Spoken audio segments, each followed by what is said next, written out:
Junior doctor. तो आज हम फिर से आपके लिए लेके आए हैं 10 क्वेश्चन जिसका मेन मोटिव रहेगा, एम रहेगा सरकारी नौकरी। और ये जो है 10 क्वेश्चन प्रत्येक दिन प्रैक्टिस करेंगे। इसमें सारे क्वेश्चन भी है और इम्पोर्टेंट होंगे। साथ ही इस चैनल पे कॉलेज स्टडी भी कराई जाती है और वैकेंसी की तो तैयारी करा ही रहे हैं, तो इसलिए जुड़ जाइए और हमारे साथ जुड़ कर अपने लाइफ को सफल बनाइए। तो चलिए वीडियो को शुरू करते हैं। आज आपके सामने में ये जो क्वेश्चन पेपर दिख रहा है स्क्रीन पे, ये क्वेश्चन पेपर आपका प्रीवियस ईयर का पूछा हुआ क्वेश्चन है। आपको लिखा हुआ यहाँ पे दिख रहा होगा ड्रेसर क्वेश्चन। ये ड्रेसर में पूछा हुआ क्वेश्चन है, सारे के सारे पूछा हुआ क्वेश्चन है, किसी भी एग्जाम में पूछा हुआ सारे के सारे क्वेश्चन पेपर है। ठीक, ये एग्जाम का क्वेश्चन पेपर है। ठीक, तो चलिए शुरू करते हैं आज का क्वेश्चन। हम आज 16 क्वेश्चन को देखेंगे। ठीक, इस वीडियो में इस वीडियो का पहला क्वेश्चन आपको पहले ही वाले वीडियो में प्रोवाइड कराए थे। ठीक, जिसमें आपको बताए थे कि इसका आंसर कमेंट करने के लिए, तो बहुत सारे जूनियर डॉक्टर ने इसका आंसर कमेंट किया था। ठीक, तो उन सभी जूनियर डॉक्टर को मेरे तरफ से बहुत बहुत बड़ा थैंक्स। और इस तरह से जुड़े रहिए और आंसर कमेंट करते रहिए। ठीक, पढ़ते रहिए। तो चलिए पहला क्वेश्चन देखते हैं आपके सामने। 46 में लिखा है एनीमिया में किस चीज़ की कमी होती है। तो एनीमिया में किस चीज़ की कमी का बात पूछ रहा है यहाँ। तो एनीमिया सबसे पहले जानते हैं किस चीज़ की कमी कारण हो जाता है। एनीमिया जो होता है आरबीसी के अंदर होता है, क्या होता है, हीमोग्लोबिन। क्या होता है, हीमोग्लोबिन।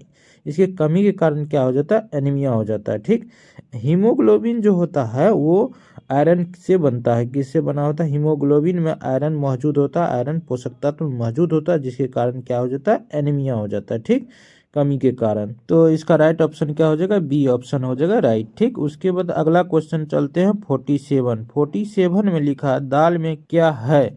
तो दाल में क्या क्या होता है, कार्बोहाइड्रेट होता है, प्रोटीन भी होता है, विटामिन भी होता है। तो होता तो है तीनों, लेकिन तीनों ऑप्शन में रहता दे देते, लेकिन दाल में जो होता है ना, यहाँ पूछने का मतलब है दाल में कौन सा ज़्यादा मात्रा में होता है, यानी दाल जो है कौन चीज़ के लिए रिच सोर्स है। तो प्रोटीन का क्या होता है, ये दाल रिच सोर्स होता है, प्रोटीन ज़्यादा मात्रा में होता है, कार्बोहाइड्रेट कम मात्रा में और विटामिन बहुत कम मात्रा में होता है। ठीक, तो प्रोटीन सबसे ज़्यादा मात्रा में होता है, इसलिए राइट ऑप्शन इसका क्या हो जाएगा, बी हो जाएगा।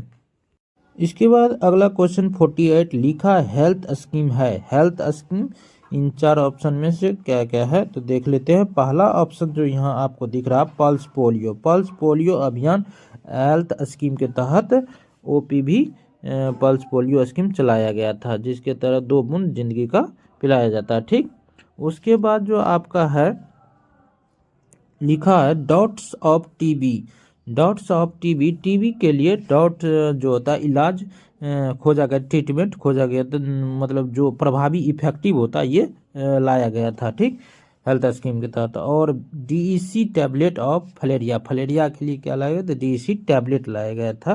ठीक, तो ये तीनों जो है हेल्थ स्कीम के तहत लागू किया गया था, तो इसका राइट आंसर क्या होगा, ऑप्शन नंबर डी हो जाएगा। ठीक, इसके बाद अगला क्वेश्चन पर चलते हैं। तो अगला क्वेश्चन आपका 49 लिखा है नॉर्मल यूरिन आउटपुट का बात पूछ रहा। तो नॉर्मल यूरिन आउटपुट कितना होता है, 1 से लेकर 1.5 लीटर पर डे होता है। कितना होता है, 1 से लेकर 1.5 लीटर पर डे होता है। तो इसका राइट ऑप्शन इस आधार पर क्या हो जाएगा, आपको ए में भी दिख रहा होगा 1500 ml पर डे, या बी में भी दिख रहा है 1500 ml पर डे। तो दोनों ऑप्शन क्या है, सही है यहाँ पे। ठीक, इसके बाद अगला क्वेश्चन आपके सामने है 50 लिखा टी बंडेज कब करते हैं। तो टी बंडेज कब करते हैं, टी बंडेज जो होता है ये पेरिटोनियम क्षेत्र के जो वंड होता है उसमें किया जाता है। टी बंडेज कैसा होता है, टी के आकार का होता है। ठीक, तो ये टी आकार का होता है और पेरिटोनियम वंड में किया जाता है। ठीक, चलिए फिगर से देख लेते हैं एक बार। तो आपको ये दिख रहा होगा टी बंडेज, ये टी आकार का होता है। ठीक, ये क्या करता है, पेरिटोनियम क्षेत्र को क्या करता है, होल्डिंग करके रखता है। ठीक, तो आपको समझ में आ गया टी बंडेज। ठीक, तो इसका राइट ऑप्शन क्या हो जाएगा, ऑप्शन नंबर ए हो जाएगा। ठीक, बाद बाकी 2 ऑप्शन जो होता है option number B scrotum bond में कौन सा बंडेज किया जाता है, कोकोनट बंडेज किया जाता है। ठीक, इसमें कोकोनट बंडेज किया जाता है, तथा फेशियल बॉन्ड में और हेड आर्म में जो होता है सर्जरी इसमें किया जाता है, कैप बंडेज किया जाता है इस सब में, और फेशियल बॉन्ड में और भी बंडेज किया जाता है। ठीक, तो इसका right answer option number A हो जाएगा। इसके बाद चलिए अगले क्वेश्चन पर चलते हैं। अगला क्वेश्चन आपका है 51 यहाँ लिखा 51, ठीक 51 लिख लीजिएगा। लिखा नॉर्मल बॉडी टेम्परेचर कितना होता है, तो नॉर्मल बॉडी टेम्परेचर कितना होता है, नॉर्मल बॉडी टेम्परेचर जो होता है वो होता है कितना, 37 डिग्री सेल्सियस होता है। कितना होता है, 37 डिग्री सेल्सियस, और फ़ारेनहाइट में होता है 98.6 डिग्री फ़ारेनहाइट होता है, ठीक 6 डिग्री फ़ारेनहाइट होता है। तो यहाँ ऑप्शन आपको कहीं नहीं दिख रहा, तो ये ऑप्शन नंबर सी थोड़ा इसके आसपास है, तो ऑप्शन नंबर यहाँ सी हो जाएगा, ठीक। जबकि ये केल्विन में बी में लिखा वो गलत है, और ए में लिखा डिग्री सेल्सियस में, तो ये दोनों गलत है, तो ऑप्शन नंबर सी बिल्कुल सही हो जाएगा, ठीक। उसके बाद अगला क्वेश्चन आपके सामने है 52 लिखा है आईएम इंजेक्शन किस में दिया जाता है, तो आईएम इंजेक्शन किस में दिया जाता है, आईएम इंजेक्शन जो होता है ये डेल्टोइड मसल में पड़ता है, ठीक।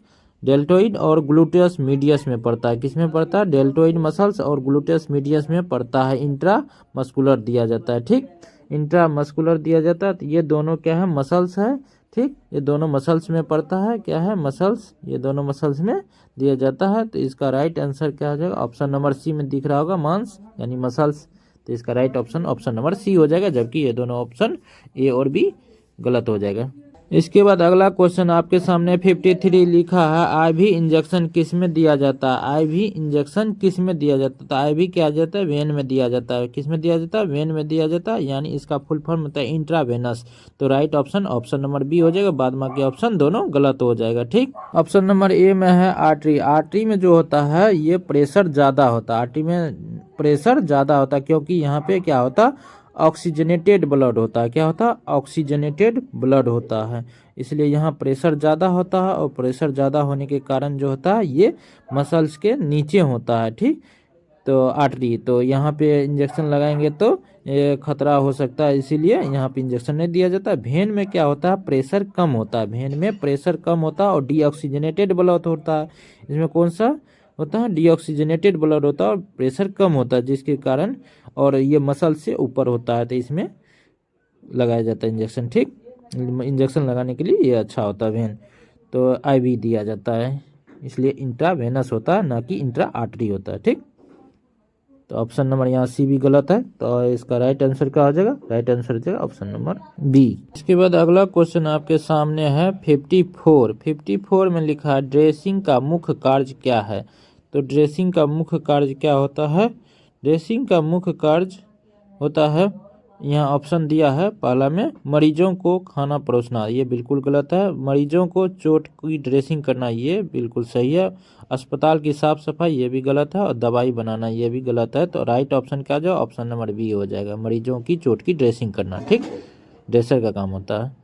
उसके बाद अगला क्वेश्चन आपका 55 लिखा है ड्रेसिंग के लिए कौन सा उपकरण आवश्यक है, तो यहाँ पे पूछ रहा है ड्रेसिंग के लिए कौन सा उपकरण आवश्यक है। पहला ऑप्शन है यहाँ स्टेथोस्कोप, स्टेथोस्कोप ड्रेसिंग के लिए आवश्यक नहीं है, सिरिंज और सुई ये भी आवश्यक नहीं है, पट्टी और एंटीसेप्टिक ये बिल्कुल आवश्यक है, क्योंकि ड्रेसर का काम ही होता है क्या करना, ड्रेसिंग करना, क्या काम होता है ड्रेसिंग करना, इसीलिए ड्रेसिंग करने के लिए हमको पट्टी और एंटीसेप्टिक चाहिए, ठीक। उसके बाद अगला ऑप्शन है डी में थर्मामीटर, ये भी गलत है, तो राइट ऑप्शन क्या जाए ऑप्शन नंबर सी हो जाएगा, ठीक। इसके बाद अगला क्वेश्चन पर चलते हैं। अगला क्वेश्चन आपके सामने है 56 लिखा है निम्न में से कौन सा घाव को संक्रमण से बचाने के लिए उपयोग किया जाता है, घाव के संक्रमण से बचाने के लिए उपयोग किए जाने वाले चीज़ के बारे में पूछ रहा है, ठीक। तो यहाँ पहला ऑप्शन है एंटीसेप्टिक लोशन, ये बिल्कुल सही है, दूसरा है पानी, ये भी गलत है, तीसरा ऑप्शन है तेल, ये गलत है बिल्कुल, और चौथा ऑप्शन कॉटन, ये भी गलत है। तो आपका राइट आंसर क्या हो जाएगा, राइट ऑप्शन यहाँ पे हो जाएगा एंटीसेप्टिक लोशन, ठीक। देखिए यहाँ कॉटन भी सही हो सकता पर दोनों ऑप्शन रहता तब होता पहले, लेकिन एंटीसेप्टिक लोशन सबसे बढ़िया है, ठीक ऑप्शन। उसके बाद है 57 ड्रेसिंग के कार्य के क्षेत्र में कौन सा जिम्मेदारी शामिल होता है, तो ड्रेसिंग के कार्य क्षेत्र में कौन कौन सी जिम्मेदारी शामिल है, तो इसमें जो है ऑप्शन देखते हैं। ऑप्शन ए में लिखा दवाई देना और मरीजों का उपचार करना, तो ये बिल्कुल उतना सही नहीं है। दवाई देना और मरीजों का उपचार करना ये डॉक्टर का काम होता है। उसके बाद पट्टी करना, घाव का साफ करना, प्राथमिक चिकित्सा देना, ये बिल्कुल सही है। पट्टी करना, घाव को साफ सफाई करना ये ड्रेसर का कार्य होता है। सी में है मरीजों का अस्पताल पहुंचाना, तो मरीजों को अस्पताल पहुंचाना ये ड्रेसर का कार्य नहीं है। तो डॉक्टर के लिए रिपोर्ट तैयार करना ये भी ड्रेसर का कार्य नहीं है। ठीक, तो ये सब गलत हो गया। तो ऑप्शन नंबर बी बिल्कुल सही हो गया। ठीक, तो इसके बाद इस क्वेश्चन पेपर का यहीं पे द एंड करते हैं, क्योंकि मेरे पास इतना ही क्वेश्चन था। ठीक, इस क्वेश्चन पेपर का, तो यहीं पे इसका द एंड करते हैं। कल से फिर फार्माकोलॉजी का क्वेश्चन आपको डिस्कस करके बताएंगे। आप देखिए क्वेश्चन पढ़ते हैं, अच्छा बात है। क्वेश्चन का खाली आंसर ही मत पढ़िए, क्वेश्चन को सारा ऑप्शन का मतलब ज्ञान होना जरूरी है कि ये ऑप्शन क्यों गलत है, ये ऑप्शन क्यों सही है। तो ये हम अच्छे से इस डिस्कस करके बताते हैं पूरा कि कौन सा क्वेश्चन का आंसर कौन सा सही है कौन सा गलत है।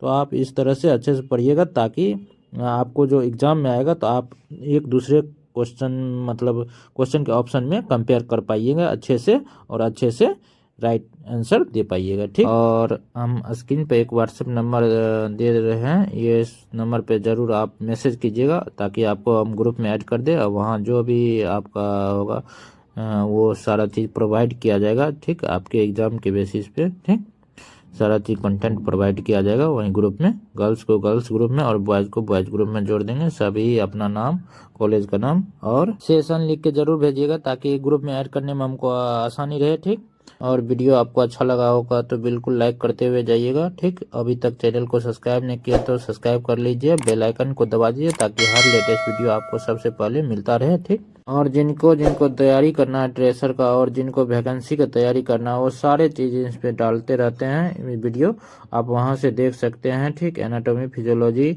उसके बाद फार्माकोलॉजी, और साथ में आपका ड्रेसिंग इंस्ट्रूमेंट, और सारे वीडियो डालते रहते हैं। साथ ही वैकेंसी वाले सब अभी डालते ही हैं, तो आप यहाँ से पढ़ सकते हैं। ठीक, और आप प्ले लिस्ट में जाके सारा वीडियो चेक कर सकते हैं। ठीक, अभी फिलहाल ट्रेसर की वैकेंसी का वीडियो रोज 10 करके क्वेश्चन लाते हैं, आप यहाँ से पढ़ते रहिए, इस क्वेश्चन को देखते रहिए, ताकि आपको पता चले किस तरह का क्वेश्चन पूछा जाता, और आप एग्जाम के लिए आप अच्छे से प्रिपेयर हो पाए। तो चलिए हम मिलेंगे अगले वीडियो में। ठीक, तब तक के लिए आप अच्छे से पढ़ते रहिए, खाते रहिए, पीते रहिए, और मस्त रहिए, स्वस्थ रहिए बिल्कुल। ठीक, और अच्छे से पढ़ाई करते रहना है। ठीक, अगले वीडियो हम 10 क्वेश्चन लेके फिर से मिलेंगे। तब तक के लिए thank you, bye bye, take care and for watching my video.